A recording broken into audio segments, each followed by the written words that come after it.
And we're back. You've already heard this. You already know what's going on. This is Thor, the MCU review with Lucas and Patrick. What's up, guys? Today, we're going to give you the synopsis. We're going to go through it like we always do. But remember, this is not a substitute for actually watching the movie. So, Go watch the movie. you heard the man.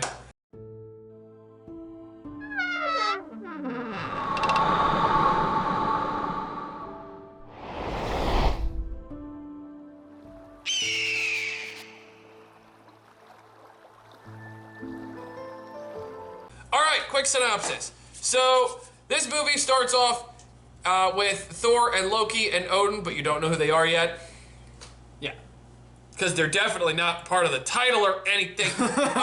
Thor, Loki, and Odin, and they're going through talking about stories of slaying the frost giants. And Odin is trying to instill in his kids virtue with a war story. That's not a great way to do looking back at that, that's a really terrible decision. From watching this movie and seeing the future ones, we hear about how Loki and Thor think of Odin as a great father, but then everything we've seen, it's just like, Odin was a shit father. He wasn't the best. He wasn't the worst. No. Trust me, we'll probably get to something that involves a terrible father. But this isn't one of them. No.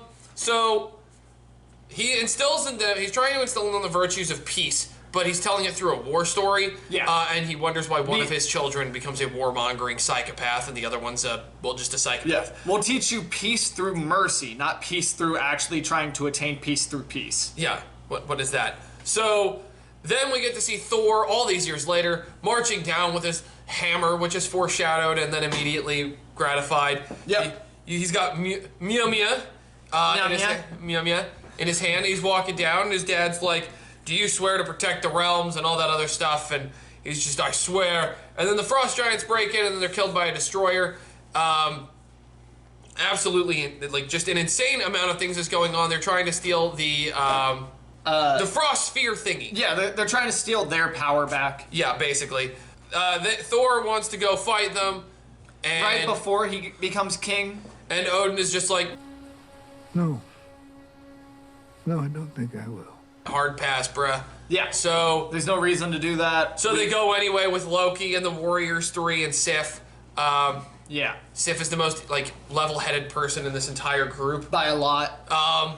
Because the Warriors 3 are just kind of crazy. They kind of remind me of the people that Rogers fights with.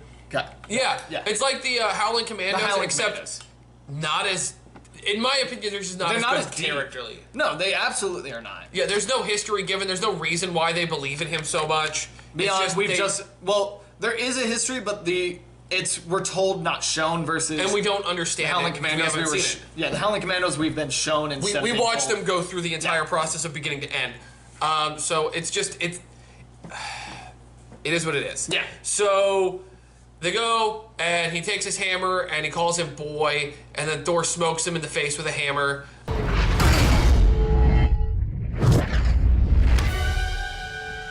I'm gonna put some dirt in your eye. And that's not like a hot Thor on Loki action. It's just also, like he straight hits him with a hammer in the face. Yeah, it also wasn't lightning hammer. It was literally just hammer. Yeah, he just pounded him in the face with his hammer. And that's not a law firm either. Yeah, then they ran away. Then Odin came and brought them back because one of them got stabbed, and then Loki discovered, I don't think I'm Asgardian, because when they touched him, his hands when they attempted to freeze him, his hands, he didn't get frozen. He was just like, I'm fine. And then he just started Yeetus Cletusing people, which was hilarious. Loki's fighting, the way Loki fights is some of my favorite choreographed stuff in the entire series. Because Loki isn't physically powerful, he's just really creative and quick on his feet. Yep, along with he's very good at tricking people into thinking they've been hit in a more vital spot than they actually were. Yeah, he's really good at manipulating people, it's great. So, they get back, they take, what's-his-name to, whoever one of the Warriors 3 is that got frozen. The fat guy. I don't think it was, it was the rapier guy. Yeah, it was the fencer. Yeah. Whoever it was, they dragged his ass out. So Loki, Thor, and Odin are in the Bifrost, and Odin is just like, I failed you, and he starts like stripping of his powers, but like, this is your fault, man. Yeah, you gone done screwed that up. Yeah, he tore apart Thor put a curse on his hammer, basically. He put a rune is the best way to describe. He put a rune on it, but it feels like a curse based in this movie. So there's a lot of questions I have about this hammer, but he basically what the hammer does is now if anyone is worthy, they'll be embedded with the power of Thor. But does that mean that they have the god powers of Thor, or like the strength and everything, or are they just a human form of Thor? Like, do they just gain all of that power? And I think we get shown that in a later movie, and we'll talk about that when we get there. Yeah. But we'll have a debate on that. He grabs his son and just like yeets him in a cannon and shoots him to Earth. Then puts that curse on it. Then puts the curse on the hammer and then yeets the hammer into Earth as well, creating a massive crater that is shown at the end. In the Iron Man 2. Iron Man 2. Yep. So it looks like a friggin' satellite crashed. Well, that's what S.H.I.E.L.D. says. Yeah. So now he gets bifrosted to Earth and he's like all disoriented. And then he gets hit by a car. Yeah. Which is amazing. He legit gets smoked out by a car. Yeah. Or a van, I guess. Whatever. They run his ass over twice. And then he gets tasered. And he gets tasered. Have you guys seen this, Chris? No. Chris is behind the camera. He hasn't watched this. These synopses are great. Every time, it's just new story, new surprise. Yep. It's like opening a Christmas gift. Anyway, it just doesn't stop unwrapping itself. Basically. Then So there's dog crap in the middle. Then That's why Darcy Aunt Dora can't come over anymore. Then Darcy basically says he's hot because he's buff. And you know what? In fairness, it's Chris Hemsworth. It is Chris Hemsworth. Yeah. The dude is not... He's He's easy on the eyes to everyone, regardless of gender. Loki. And regardless of attraction. Yeah. He's a good-looking dude. So then he wakes up, and he doesn't realize that he's not a god anymore. So they stick a needle in his butt and make him knock out again. They do? Because he freaks out and starts, like, ripping the room apart. No, in his back. No, it straight up shows his ass. Yeah, no, he gets stabbed in the back, and then it shows his ass because his ass goes up. That's right. So then he wakes up again. He breaks out of it more stealthily this time. Yep. Then he goes to see the people that ran him over, found out that all their stuff got taken. By these people called S.H.I.E.L.D. He doesn't, yeah. I wonder who they might be. And then... The important? Yeah, and then Selvig's just like, yeah, we're not going to mess with S.H.I.E.L.D. because my friend who's really good at gamma radiation, hint, hint, nudge, nudge, had to mess with S.H.I.E.L.D. And now we haven't seen him in years. Yeah. I wonder what happened. So then a whole lot of things happen. He throws a glass on the ground asking for a Demanding refill. more coffee. Because he doesn't understand, human custom. He tries to buy a horse. He does. He then decides to walk down the middle of a street because On his own. just He downed an entire box of Pop-Tarts and an entire Denny's home run or Grand Slam. and he was still hungry. Yeah, and he was still hungry after that. He downed a Grand Slam and a box of Pop-Tarts and was still hungry. You know what? When you go from God to not God To anymore, mortal. you'd be probably pretty hungry. Oh yeah, too. no. Then in there, that's where he heard about the satellite that crashed, and he immediately went, "All right, that's my thing. I'm gone. Bye." And he just starts strolling down the middle of the street, just like Tobey Maguire in Spider-Man 3. He's just doo-doo. Only less cringy." Yeah, he's just strolling like a jackass down the middle of the street. Yep. So they drive him there. there. Well, she drives him there. Yeah. Jane drives him there, and he breaks in. And he straight up makes everybody look like an idiot. Hawkeye has my favorite line of the entire movie. Hawkeye is introduced in there. They tell someone to go up to the top of the sniper. They tell Barton to go up to the top of the sniper, and we see him grab a bow. That's our hint that it's him. Other than that, we would not have been able to know for sure. They just said Barton, and he grabs a bow and arrow, and he says, "Coulson, do you want me to have the shot. Do you want me to take it? Or because I'm starting to root for this guy." And it's my favorite line of the whole movie, and it actually sets up a really good relationship between Hawkeye and Thor. Hawkeye and Thor's relationship is very underplayed. Yeah, and this is where it all starts. It's basically both of them look at each other with massive respect, and that's it. Yeah, because Thor, as a mortal, just straight up makes everybody look like children. He's just throwing people around and just this will be fun. Yeah, then Coulson tells him, nah, let's see what he does. He grabs the hammer, and then Thor's pissed off that he can't do anything with the hammer and then gets dragged away. But he's also wildly depressed, and I think that honestly, that is the starting of Thor's very sad journey. I I don't this think is that the part where you start to see that Thor has a lot of, like, he has a lot of bravado, but he doesn't have a lot of confidence or self-worth. Actually, I think this is the point where we see that he thinks of himself as entitled to this power and things. And once he realizes that his father doesn't think he should be entitled to this, it's not that he becomes depressed more than I think he's just like, well, what do I need to do to become worthy of my father's admiration? Right, and it's not a question. I think it's more in the next movie when his depression really starts. I think this is the indicator that all that bravado, all that confidence that he shows is actually just a bravado, and it's not true confidence. There are some truly confident people in the Avengers, which we'll talk about in the next movie. But I disagree simply because up to that point, I don't think it was for show. I think he actually thought he was worthy until he reached his hammer. Right. From that point on, it's not that he doesn't think he is. It's that entitlement and everything got shattered like a piece of glass, and he's trying to figure out, how do I fix this with my father? And so he talks to Loki, and Loki tells him his dad's dead, and he's become king. We skipped that part. Well, we're skipping it because, look, Loki finds out he's a frost giant, freaks out on his dad goes into the Odin sleep. Yeah, his dad has a heart attack, basically. Yeah, that's the Asgardian way of saying he gonna die. Yeah, he had a heart attack, he's dying, but he's not dead. So then Loki takes the throne, and then explains to Thor, even though I'm the new king, I can't go back on the last king's last decision. That's just not the way it works. In fairness, that was correct. He's right. You can't do that. Except well, you can, but you shouldn't. Except for the fact that literally everyone there said, "Why don't you just do it?"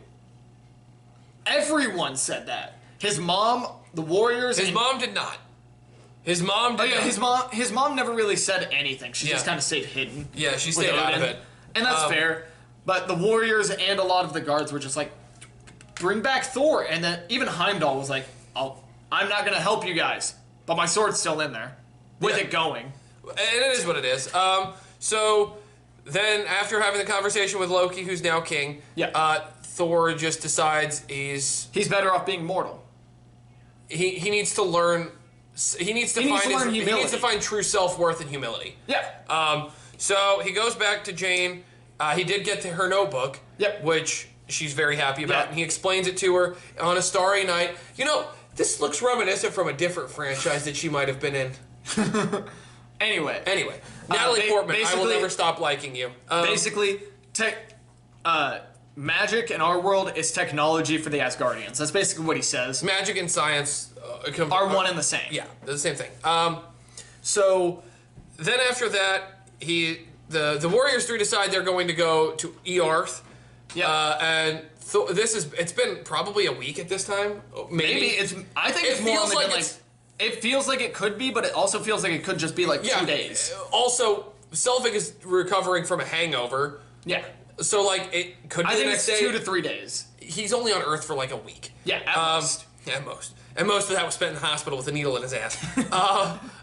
And then another full day was driving and then breaking into S.H.I.E.L.D.'s thing. Yeah. So so they come and show up, and he's really happy to see them, but he's like, it's not needed. Yeah, no. He believed Loki that his father's dead, and then the Warriors were just like, oh, by the way, Loki lied to you? Yeah, and so he was just like, oh, that son of a bitch. He gets all the truth out.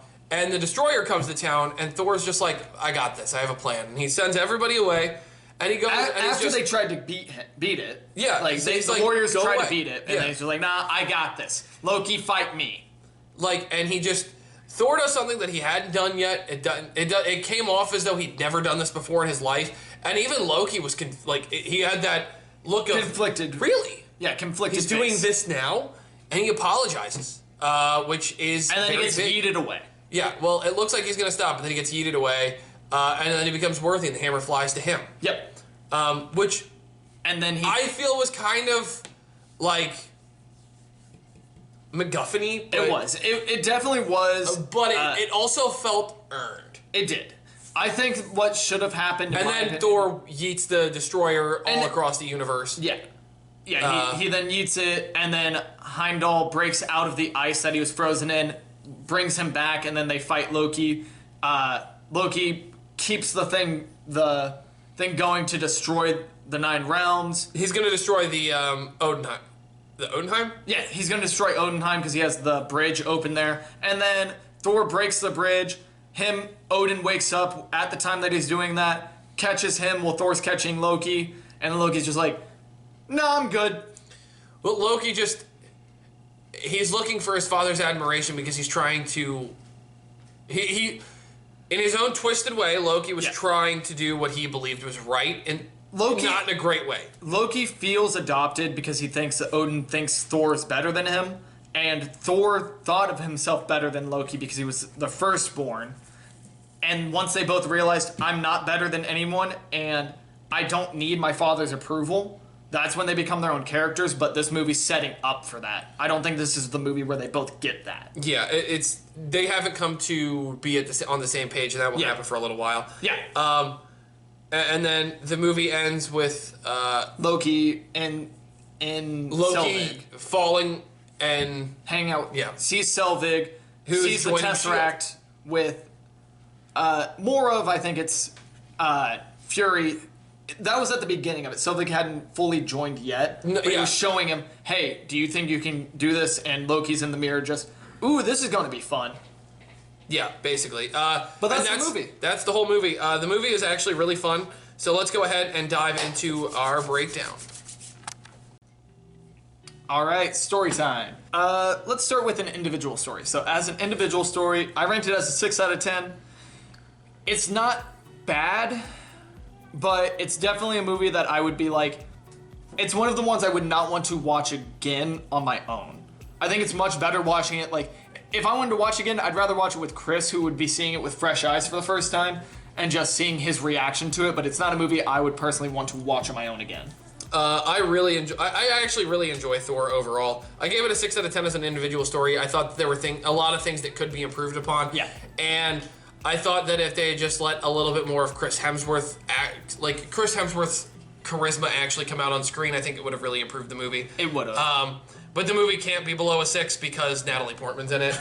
I think more than that, in all honesty. It is more than that. This is one of the from what I can tell, a lot of our Phase 1 movies are in this 4 to 7 range, and that's just because they're set up. Except for Captain America and Iron Man 2.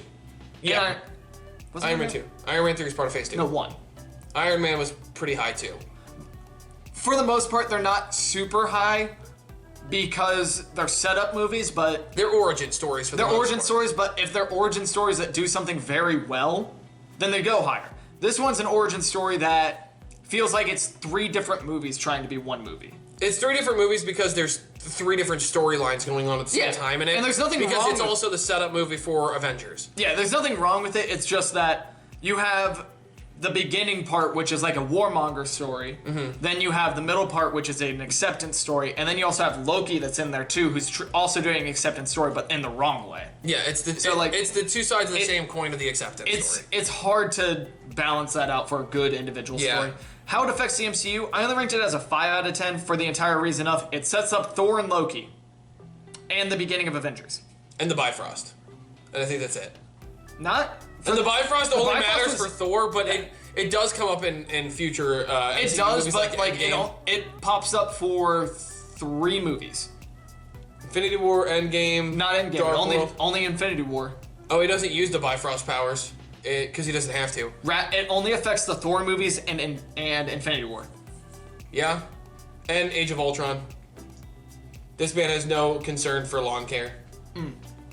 It's one scene. But it's one scene, but what I mean overall, it's only the Thor movies and Infinity War where it actually matters. Yeah, I'd probably put it around a 6 because it does come up and it actually pays dividends in Infinity War. It does. It does very good things, but on how it affects it overall, only affecting 4 movies. Yeah, I said, 6 out of 10. I had it higher originally, but we talked about it. Yeah, and discussing it out, I don't think I can put it above a 6. I think 6 is fine.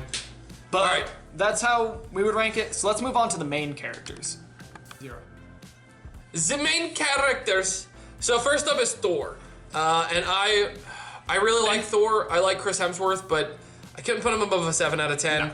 No. They just didn't let enough of Chris Hemsworth come through. Yeah, I was going to say, the entire reason he's a 7 out of 10, it's a Thor that we never see again for a good reason. this is the movie where he turns into the Thor that we like. But the problem is, he's a Thor that we don't like for the first 2/3 of the movie. Yeah, and he slowly grows into a person we like more and more. And as he becomes a Thor we like more and more of Chris Hemsworth actually like shines through. Objectively, subjectively, I would have put him lower just because I don't really like the Thor in this movie. Subjectively, because I know what he becomes by the end of the movie, and I know that it was very earned. I have to rank it a 7 out of 10, but I'm not going to go higher than that. No, I agree with that. Next up is Jane Austen. Jane Austen, that's not her name. Yeah. Sorry. Jane. We'll just... Jane. Look, I love Jane, mostly because it's Natalie Portman. But she's also actually really useful in this movie in terms of she's not just a plot convenience and a love interest. She's also like really like one of the smartest people we're shown in the MCU. She absolutely is. She's very, very brilliant. I think she's an 8 out of 10. And some of that is because it's Natalie Portman playing her, and I love Natalie Portman. Everything she does, I don't care. So, for me, I don't have that much attachment to Natalie Portman, and that's why it's a 7 out of 10. I agree with everything he said, except for that part. It's fair. Yeah. Next up is Selvig. Oh my god, this dude is so Selvig good. is very, very interesting. And some of it I know is coming from like a biased place that I like the character and I know what he becomes. And this character doesn't really, he doesn't change a lot moving forward. It's just, I love Selvig. So I put him as an 8 out of 10. Because without him, the movie doesn't work. No. And I agree with that, but for me, I only ranked him as a 6 out of 10. I think he's interesting, but he himself, it feels like he's there just to give them information on what Thor is. And or how fake Thor is. Yeah. Basically saying, here's the mythology of Thor. And that's what Selvig does in this movie, along with connecting himself to Bruce Banner.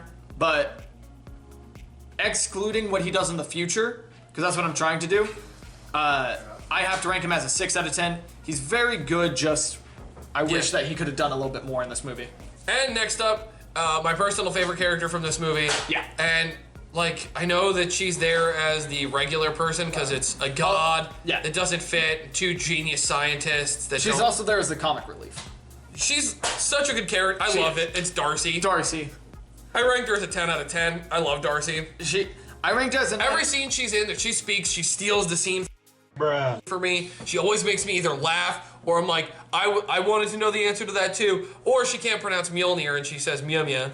Which I think is great too. I ranked her as a 9 out of 10 for the entire reason of I like every scene that she's in, but there's sometimes she can be a little bit annoying, and I know some people really don't like her, so objectively I can't say she's a perfect character because people can find her annoying.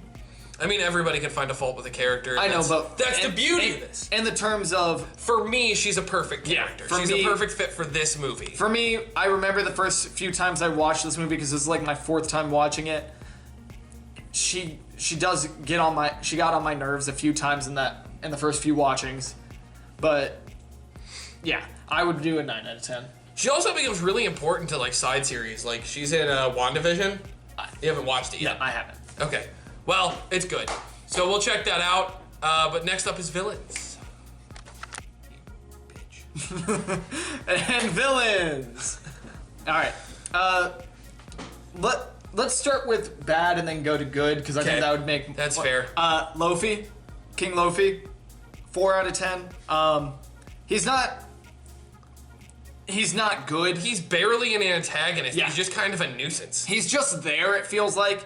It's like Team Rocket, only he's done bad. He's there to be the person that we're supposed to hate, but not in a good way. He's there to be like, look, Asgardians are good and Frost Giants are bad.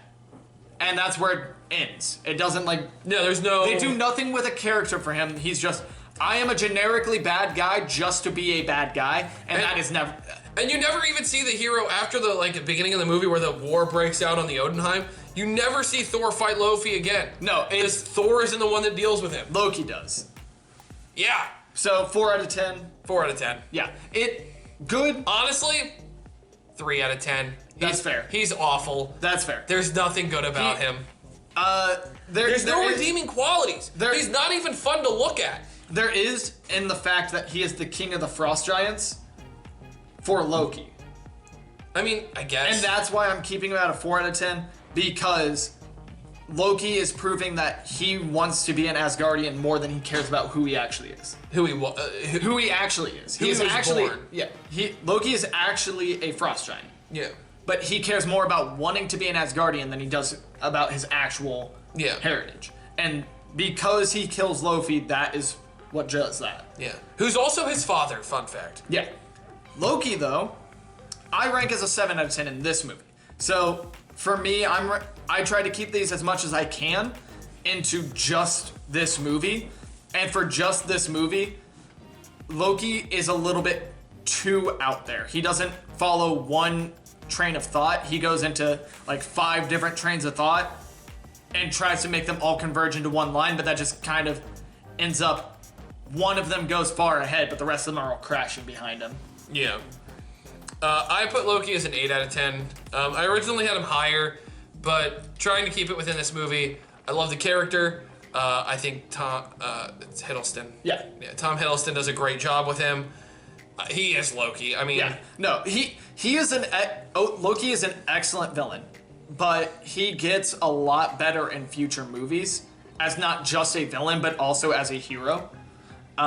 We see all different sides of the spectrum, and Loki is one of the most relatable characters in the entire franchise. He really is because of his journey. Yeah, it's just in this movie he doesn't feel super relatable. He seems like and I mean this because he's supposed to be a good and bad guy at the same time in this movie specifically. He comes off as he comes off as a person like schizophrenic. Yeah, he comes off as way too panicky for no reason. Like, he's afraid that Thor's gonna be better than him in everything, but we've been shown nothing that Thor is better than him in anything that he does. Except for physical combat. Yeah, except in actual combat. But in terms of everything else, we haven't seen that. But then Loki just assumes that Thor's gonna be better than him at everything, and we don't understand why. Yeah. And that's why I rank him at 7, because if we understood why, I think he would be a lot higher. And that's what we get to see in the future movies, just not right now. Right now, we just don't get it. Yeah. All right. I think we'll move on to side characters, and we're almost done with characters. Yeah, we're almost done, so let's hit it. Side characters. Look, first up is the Warriors 3 and Sif. Sif is the most competent person in this, and it's not Thor's mom. She is literally the most competent person in this entire film. Yep. She adapts to being on Earth like that. She is ready to go into action, but tries to talk Thor down a little bit more than everybody else. Like, she is one of the best characters in this whole movie, and because we've grouped them together, they're brought down to a 6 out of 10, because the Warriors 3, while they're fun, they're kind of just meatheads. Yeah, but in fairness, they're there, I think, more to show, at the beginning, they all agree with Thor. At the end of the movie, Thor disagrees with them. Yeah. And I think it's there to show Thor's growth more than anything, and because of that, they have to be ranked lower because they're static characters. And that's what they're made to be. Yeah. And that's perfectly fine. But that's why they're a 6 out of 10. They're not bad characters, but if they were in less of the movie, it wouldn't hurt it. If they were in more of the movie, it wouldn't hurt it. They're there to be an example. Yep. Next up is Coulson. Coulson is in so many more of these movies. We forgot about. I think everyone forgets Coulson's in every single one except for Hulk. Captain America. He's not in Cap. Oh yeah. We hear that he visited Cap, but we don't know. He was not in the actual Captain America movie or in Hulk, but in every other one, Coulson makes at least one appearance. But we do get to see Coulson in a leadership position in this movie for the first time. And Coulson runs a tight ship. No, we do see him in Iron Man 2 as in charge of Tony. He's in charge of multiple people who go into Iron Man 1. Yeah. To stop what's his name? Yeah. The main villain there. Anyway. But Coulson is very great character. I put him as a 7 out of 10 in this movie because he's smart, he's adaptive, and he shows great leadership qualities that are very understated. Yeah. I put him as a 6 out of 10 for the entire reason of I wanted more of him. Like, everything you said is very correct. It's just, if he was in more of the movie, he would definitely get a higher ranking. And that's just a thing. Yeah. Yeah. But yeah. That's all our side characters. Let's go to cinematography and choreography. All right, cinematography and choreography. So for me, the cinematography, I ranked as a 6 out of 10. A lot of this movie is a 6 out of 10 for me because it's there. It's slightly better than average, but it's not great. And that goes with the cinematography too. It has cool scenes. I like that it's a lot during the day because I have a lot of problems with a lot during the night. And the only night scene did very well. That night scene was really good. It was very, very well shot. I think it needed to be at night. No, it did. Because it was showing, one, how competent Thor is, but two, it was setting the tone for the darkness that was coming for Thor personally. And it set that tone, and once it started raining, it was almost like masking the tears of Thor. Yeah. The only thing I wish that it had more of was, like, in all honesty, more of, like, heading to nighttime or early morning shots. Because, like, Thor talking about the stars and stuff, I wish that was happening, like, at dusk when some of the stars are visible but not a lot, and the sun's still going down. When he fights with the Destroyer, I wish that happened at either dawn or dusk, where it's showing, like, it's... I wish it happened at dawn because that would have been, like, a new day for Thor once he gets his powers back. But it made sense that it was in the middle of the day. It makes sense, and also they kind of have to do that because it's hard to get a good dawn shot when you're actually doing a fighting scene, but that type of thing, I think, would have made it just signify more things. I can agree with that. I rank the cinematography as an 8 out of 10 because it was bright where it needed to be dark or where it needed to be, like... Even the car running over in the Bifrost scene was actually really well shot. It was. It looked like, someone was trying to record a storm and then they hit somebody with their car. Like, they did a really good job with the cinematography. Choreography was also really good. I think a lot of my problems also might be Asgard. Probably. I didn't like how Asgard was shot very much. Asgard was very shiny. Yeah. And it distracted from the fact that it was really meticulously built. Yeah, so it's not just the shininess, it's also just Asgard as we see it now versus how it is in the future. And this is just because I know how Asgard can look in the future. Just it looks metallic, I think is the best way I can put it. Not just shiny, but just metallic. That's fair. Instead of white stone or marble. Like that, it feels more marbly in future movies, and just it looks pretty. And this one looks like a rustic metal kitchen. It looks more like they covered everything in gold. Yeah. Like every single surface that you see is gold, instead of it being marbly or having gold on the ends of things, like on the top of a tower or something. And I think that hurts it a little bit because there's a decent amount of scenes in Asgard. The choreography for this movie, though, moving on. Yeah. I rank this as an 8 out of 10. The choreography for this movie, not just the fight scenes. The fight scenes, let's go through those first. Yeah.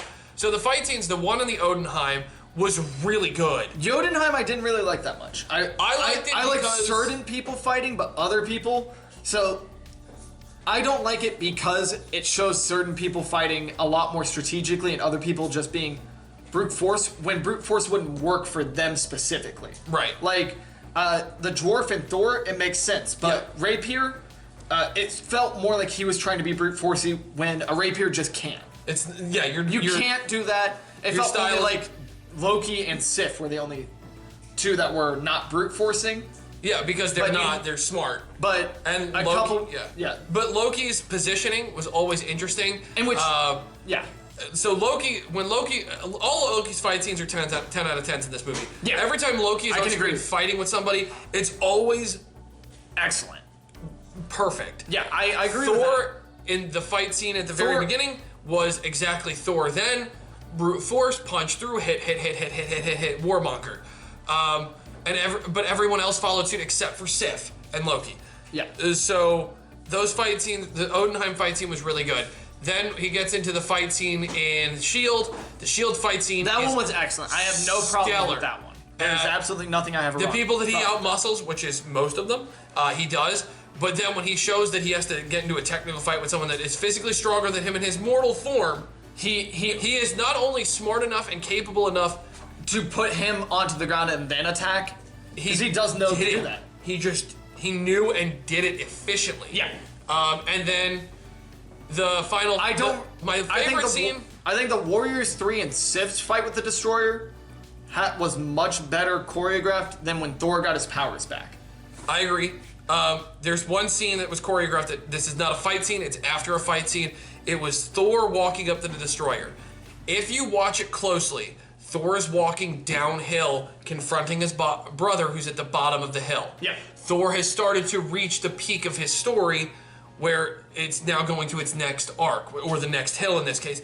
He's walking down to meet his brother and to try to help his brother get to the same point by owning his own personal faults and mistakes.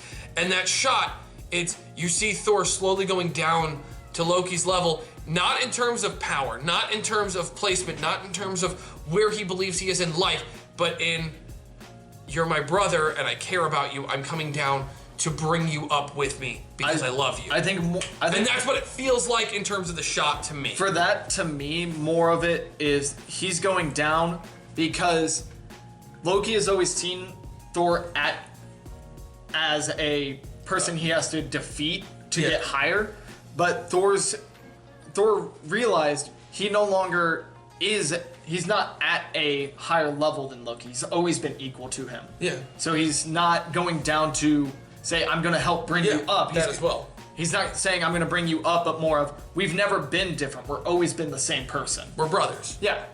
And it's a really powerful scene. Yeah. Just even silent. Yeah. It's just there's a lot going on there. And I ranked choreography as an 8 out of 10 for that. I think the choreography in this movie is amazing. After talking about it for a minute, I'll put it as a 7 out of 10. That first fight scene really ruined it for you, didn't it? No, it does. I really again, also, another big problem I have with it. All of the citizens of Jotunheim are blue. All the Frost Giants are blue. And everywhere they're fighting is blue. Blue. So, and I don't like scenes where it's hard to tell if they're fighting someone or something. Yeah. When they're clearly fighting someone, it needs to clearly show they're fighting someone.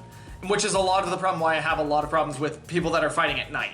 Not in this movie, because you can clearly tell they're fighting at night, but they're fighting against each other in a well-lit place, and once it goes out of that, you can still clearly tell who's fighting. Yeah. But in this, everything's blue, except for the Warriors 3, Sif, and Thor, and Loki. But you can't tell who they're fighting. They're just slashing at blue things, is what it looks like. That's fair. And then the Destroyer, it's very cool, but again, the Warriors 3 kind of just try to brute force it. Sif does the smart thing and attacks it through the head, but then Thor gets his powers back and just beats it down. It felt like he didn't learn how to fight in a different way. And while he doesn't learn how to fight in a different way, I wish it was slightly better for that specific scene. That's fair. My favorite scene, though, I will say this, is Loki freezing Heimdall. That was a good scene. That was my favorite, where you're released from your duty, so my king's releasing me. Yep, okay. And then getting frozen. Yeah. That's an underestimated. He underestimated Loki. Yes, and that's an excellent scene. I loved that scene. Heimdall can see everything, but that doesn't always mean that he sees clearly, which is something I want to talk about a different Heimdall can see everything, but that doesn't mean he can see the future of everything. Yeah. And that he doesn't see Loki growing. And he underestimated Loki, which is something that is very common in the entire MCU. But now we're going to move on to our overall enjoyment of the movie. Enjoyment. I actually really enjoy this movie. And I know it's because Natalie Portman's in it, and that's a big reason. And I love Natalie Portman. Everybody's got that person, like that celebrity that they're just like, they fangirl over. Well, I fangirl over Natalie Portman, and I have no shame in saying it. My overall enjoyment of the movie is 7 out of 10. I really do enjoy this movie. It's a lot more fun when you watch it with other people, but I can sit down and watch this movie. My son really enjoyed watching this movie with me, which really probably helped my enjoyment of this film. For me, I ranked it as a 6 out of 10. Again, I don't mind watching this movie, but it'd have to be where I watch it with someone else. I wouldn't choose to watch this on my own. It's good, just not one that's like, hey, let's watch this because it sounds like a good movie to watch. I would much rather watch like Iron Man 2 or Captain America, like movies that... Yeah, any one of the Captain Americas, Iron Man or Iron Man 2. The main characters are the ones that drive it. This one, it felt more like the villain / the moving forward story is what drove the moving forward story, in which And that's the same. It's a similar problem to what I had with Captain Marvel. It's just he doesn't have amnesia. I'm never gonna stop talking about that because I hate that. Amnesia is such a lazy trope. It is. Anyway, so 6 out of 10 for my enjoyment, 7 out of 10 for Patrick's. We hope you guys have enjoyed this review. Yep. Next up is The Avengers. Woo! The first one. Let's go. Here we go. One of the best movies in the entire series. It's one of the best movies of all time. This movie is incredible. It is an excellent movie. And it literally changed movie making moving forward. Yeah. It has changed, not just superhero movies, it has changed movies. It has significantly changed how superhero movies were made because no one had really done a... It's never been attempted before. Yeah, it's never been attempted to join a bunch of superheroes together. So it's going to be a big undertaking. So thank you for checking in. But until next time, we are checking out.